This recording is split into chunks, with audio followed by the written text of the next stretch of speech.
fleet preparing to power down and begin diagnostics? Yeah. Tell you what, do a weather and ATC check, start listening in on ground control. Sir, there are still terabytes of calculations needed before an actual flight is advised. Jarvis, sometimes you gotta run before you can walk.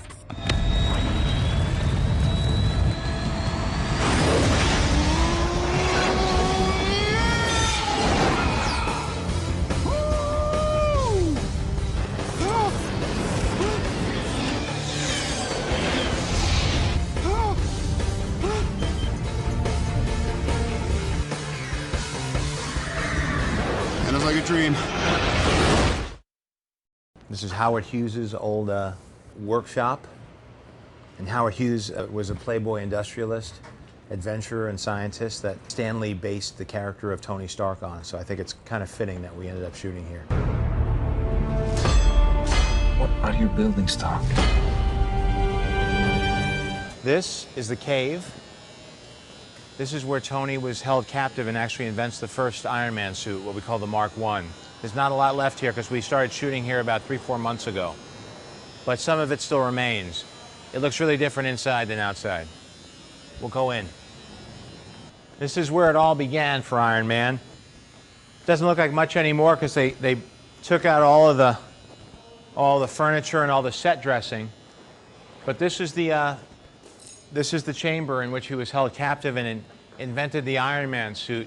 It's all made out of styrofoam, which is kind of interesting. If you look here, all this was carved out of styrofoam, and then they sprayed it, textured it, shaped it like rocks, and it's pretty hard actually. It's pretty convincing on camera. This chain winch is all that's left really. This is where the suit was hanging at one point and where he built it.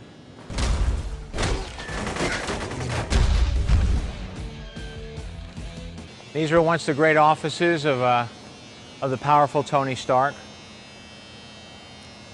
That's all that's left. Again, once you wrap a set and you move on, they pull all the furniture out, they pull everything off the walls, and all you're left with is the structure, and then they tear it down. It's a very temporary thing. All this work and craftsmanship and money goes into building these sets, and they end up standing for just a couple weeks. Can't really tell you how this happened, but there's a lot of this going on in the movie.